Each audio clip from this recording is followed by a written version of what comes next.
Ladies and gentlemen, இது ICC Men's T20 World Cup 2022 special கிரிக்கானந்தா ஷோல T20 தள்ளும் மாலால சூப்பர் 12ல குரூப் நம்பர் 2 ஓட ஹெர்பர்ட்ல நடந்து முடிஞ்ச match number 17 Netherlands vs Bangladesh, அதுக்கப்புறம் match number 18 South Africa vs Zimbabwe மேட்சோட அனாலிசிஸ் அண்ட் ரிவ்யூ. ஸோ பார்க்க வந்துருக்கீங்க. அனைவருக்கும் தீபாவளி நல்வாழ்த்துக்கள். எனக்கு வந்து இந்த வெடி சத்தத்தினால தான் இன்னைக்கு தீபாவளினே ஞாபகம் இருக்கிறேன். அந்த முக்கியமான நாள்லாம் வந்து அன்னைக்கெல்லாம் கரெக்டாக கிரிக்கெட் இருக்குங்கிறதுனால ஸோ மேக்ஸிமம் அந்த முக்கியமான நாள்லாம் மறந்துடுவேன். இன்னைக்கு ஒரு கிரிக்கெட் நடந்த ஒரு டே, அவ்வளோதான் என்னை பொறுத்த வரைக்குமே.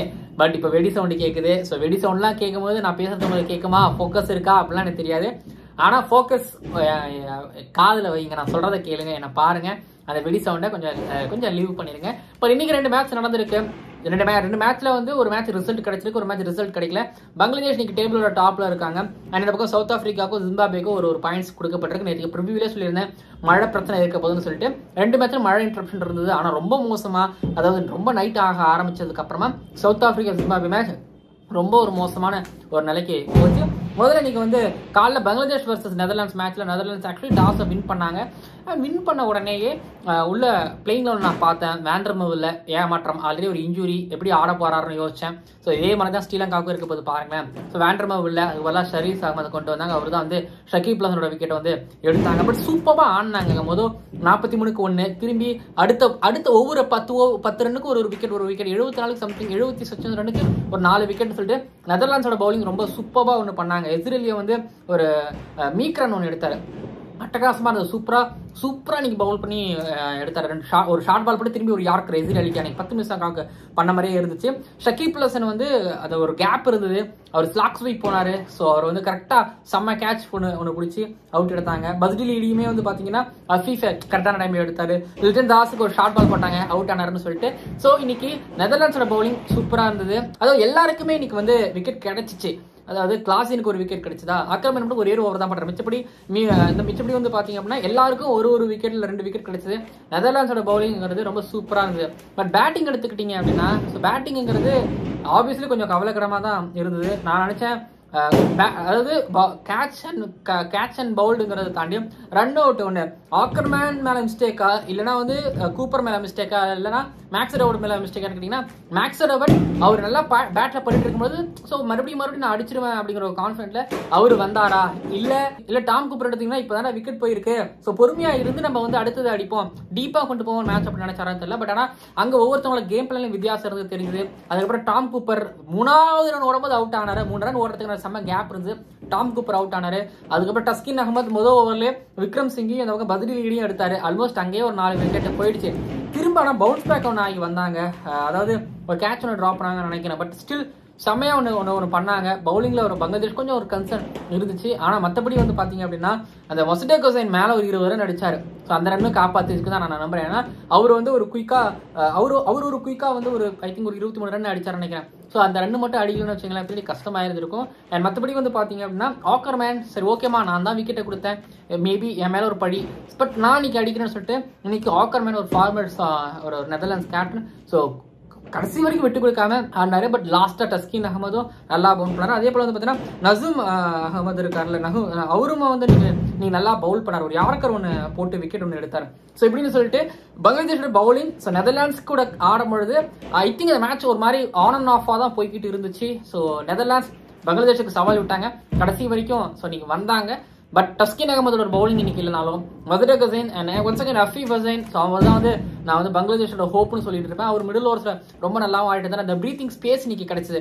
அதாவது நெதர்லாண்ட்ஸும் அதை பண்ணாங்க, அதுக்கப்புறம் பங்களாதேஷும் அதை இடையில பண்ணாங்க. பட் பங்களாதேஷ் அதை ரொம்ப சரியா பண்றதுங்கிற தாண்டி நெதர்லாண்ட்ஸ் கொஞ்சம் சரியாகவும் பண்ணதும் பார்க்க முடியுது. பட் 10 விக்கெட் எடுத்தாங்க, அங்க 8 விக்கெட், இங்க 2 ரன் அவுட், அங்க 8 விக்கெட், இங்க அப்படி 8 விக்கெட். பவுலிங் சூப்பரா இருந்த 2 டீம்லயும், பேட்டிங் கொஞ்சம் சொதப்பலாம் இருந்துச்சு. ஸோ 2 டீமை பொறுத்த வரைக்குமே Taskin Ahmed man of the match அவர் கொடுத்துருந்தாங்க. அண்ட் நல்லா ஒரு விக்கெட்ல ஒரு பவுன்ஸும் கொஞ்சம் ஸ்விங் மூவ்மெண்ட்லாம் இருந்துச்சு. தஸ்கின் அகமது தன்னோட ஹைட் யூஸ் பண்ணி பார்க்க முடிஞ்சது. ஒரு சில ஷார்ட் பால்லாம் போட்டு கரெக்டான ஃபீல்ட் செட் பண்ணிலாம் எடுத்தாரு. ஃபுல் கிரெடிட்ஸ் கண்டிப்பா டஸ்கின் அகமது. அண்ட் 2 டீமோட பவுலர்களுக்கு நம்ம தாராளமா கொடுக்கல. அந்த மேட்ச் கொஞ்சம் ஓரளவு சுவாரஸ்யமா இருந்ததுக்கு. இன்னொரு விஷயத்தை எடுத்துக்கிட்டீங்க அப்படின்னா இங்க வந்து 2வது மேட்ச், ஸோ 18வது மேட்ச் ஹெர்பர்ட்ல நடந்துச்சு. நம்ம சொல்லியிருந்தோம்ல மழையால வாஷ் அவுட் ஆகலாம்னு சொல்லியிருந்தோம். மேட்ச் இன்னைக்கு வந்து இன்னொரு ரிசல்ட் தான். முதல்ல டாஸ் போட்டுட்டு ஜிம்பாப்வே வந்து ஃபர்ஸ்ட் பேட்டிங் எடுத்தாங்க. ஏன்னா மழை பெஞ்சிட்டு இருக்கு பேட்டிங் எடுத்தாங்கன்னு பார்க்கும்போது திரும்பி வந்து என்ன பண்ணிட்டாங்கன்னா மேபி டிஎல்எஸ் மெத்தட் அந்த பிரச்சனையை வருங்கிறதுனால முதல்ல பேட்டிங் எடுத்துட்டாங்கன்னு நினைக்கிறேன். திரும்பி 3 மணி நேரம் கழிச்சு இந்திய நேரம் போய் 4:30 ஆஸ்திரேலியாவில் வந்து 9:30 மணிக்கு மேட்ச் 9 ஓவராக வந்து அவங்க நடத்துறதா பிளான் பண்ணியிருந்தாங்க.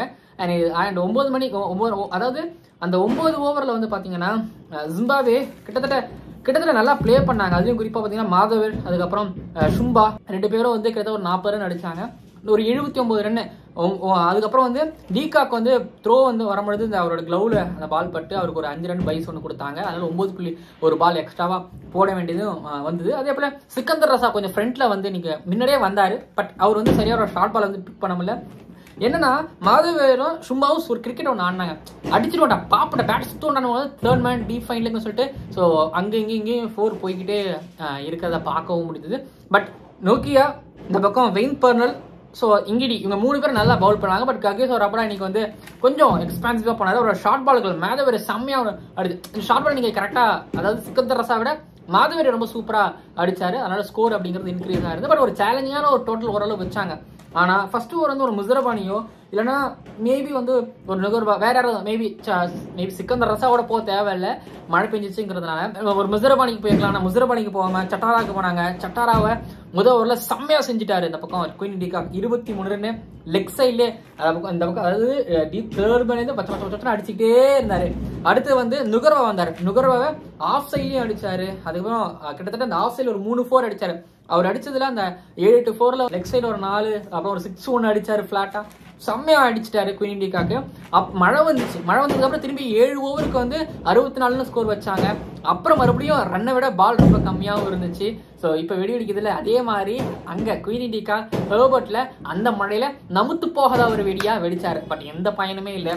மீண்டும் ஒரு முறை இங்க சவுத் ஆப்பிரிக்காவுக்கு மழை ஆப்பு வச்சிருக்கு. என்ன ஆப்பு வச்சிருக்கு இந்த மேட்ச்ல போனதுனால என்னன்னு கேட்கலாம். ஒரு பாயிண்ட் தான் கொடுத்துட்டாங்கன்னு கேட்கலாம். ஒரு பாயிண்ட் கொடுத்துட்டாங்க. போன தடவை உங்களுக்கு ஒன்று நடந்துச்சு. என்ன நடந்துச்சு தெரியுமா? போன தடவை என்ன ஆச்சுன்னா சவுத் ஆப்பிரிக்கா எல்லா மேட்சும் வின் பண்ணாங்க. பட் நெட் ரன் ரேட் அதான் ஏதோ ஒரு வகையில் உங்களுக்கு இந்த ஐசிசி ஈவெண்ட்ஸ்ல ஒரு பிரச்சனை வந்துடும். இந்த தடவையும் அதே தான் பாருங்க. இப்போ மழை வந்துச்சு, ஒரு பாயிண்ட்ஸ் எடுத்துக்கிட்டாங்க.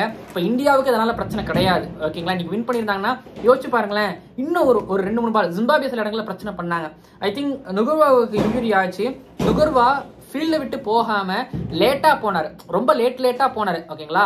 ஸோ உடனே மூவ் ஆகல. அங்க ஒரு ஐ திங்க் ஒரு 2-3 பால் போட்டுருக்கலாம். திரும்பி ஷேன் வில்லியம்ஸ் போட வரும்போது அவர் ரன்னப்பை மார்க் பண்ணி நேரம் வளர்த்தினாரு.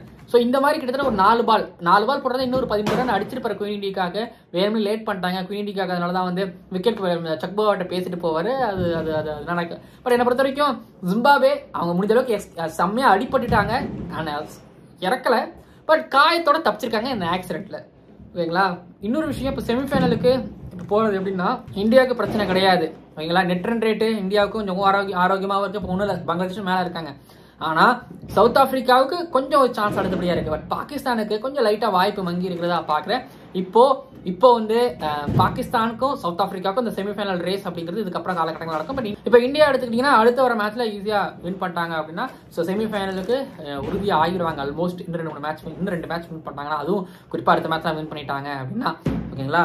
ஸோ பார்ப்போம். அண்ட் ஐ திங்க் இந்தியாவுக்கு கொஞ்சம் ஒரு நல்ல ஒரு வாய்ப்பு. பட் சவுத் ஆப்பிரிக்கா நினைச்சா ரொம்ப கவலையாக இருக்குது. ரொம்ப சூப்பராக ஃபைட் பண்ணாங்க. ஏன்னா 9 ஓவரில் 5 விக்கெட்டு. அதுக்கப்புறம் வந்து பார்த்தீங்கன்னா பேட்டிங்கில் விக்கெட்டே போகலை. 47 ரன் குயின் டிகாக் மட்டும் அடிச்சாரு. 51 ரன். ஓகேங்களா? பட் ஸ்டில் ஒரு அன்லக்கி டீமாக சவுத் ஆப்பிரிக்கன் டீமை பார்க்குறேன். பட் ஜிம்பாப்வே கொஞ்சம் ஒத்துழைச்சாங்கன்னா அந்த மேட்சை கொஞ்சம் சீக்கிரமாகவே முடிச்சிருந்துருக்கலாம். இல்லை மேட்சை முடிச்சிருக்கலாம், ரிசல்ட் வந்திருக்கும். பட் ஜிம்பாப்வேவும் இப்போ லீக்ல இருந்துகிட்டு இருக்காங்க. அண்ட் சவுத் ஆப்பிரிக்கா லீக்ல கொஞ்சம் ஃபைட் பண்ணிக்கிட்டு இருக்காங்க. பார்க்கலாம் நடக்க போகுதுன்னு சொல்லிட்டு man of the match award அங்கேருந்து யாருக்கும் கொடுக்கவும் இல்லை. ஓகேங்களா? டன். இன்றைய நாள் பொறுத்த வரைக்கும் சிறந்த போட்டினா மேலங்கிறது வந்து எனக்கு சவுத் ஆப்பிரிக்கா ஜிம்பாப்வே போட்டி ஒரு இன்ட்ரெஸ்டிங்காக இருந்தது. அண்ட் மழை பெஞ்சாலும் அந்த ஓல்ட் ஃபீல்டு நல்லா ரெடி பண்ணியிருந்தாங்க. அதை மட்டும் நாங்கள் சூப்பராக இருந்துச்சுன்னு நான் மென்ஷன் பண்ணிக்கிறேன் ஒன்று. அண்ட் எனக்கு பிளேயராக இன்னைக்கு வாட்ச் அவுட்னா தஸ்கின் அகமது ரொம்ப சூப்பராக நீங்கள் ஒன்று பண்ணாரு. ஓகேங்களா? ஸோ அவங்க 2 பேர் தஸ்கின் அகமது குயின் டிகாக் தஸ்கின் அகமது மாதிரி வெறியா ஆனாரு. நல்லா இருந்துச்சு. Man of the match award அவருக்கு கொடுத்தாங்க. ஓகேங்களா? தென் இந்த ஒரு அனாலிசிஸோட நிறைவடையுது. அனைவருக்கும் தீபாவளி நல்வாழ்த்துக்கள். சவுடி கேட்டிருக்கீங்களா? சரி, ஓகே டன். நாளைய தினம் நடக்க இருக்கக்கூடிய ஆஸ்திரேலியா vs ஸ்ரீலங்கா மேட்சோட ரிவ்யூ அடுத்து உங்களை நான் சந்திக்கிறேன். அது வரைக்கும் மறக்காம சப்ஸ்கிரைப் பண்ணுங்க, பக்கத்தில் பெல் ஐக்கான் கிளிக் பண்ணுங்க. பார்க்கலாம் அடுத்த வீடியோக்களை. நன்றி. முக்கியமான விஷயம் என்னன்னா ஆமாம், எல்லா வீடியோ ட்ரெண்டிங்கில் வந்திருக்குது. ஸோ அதுக்கு ரொம்ப நன்றி.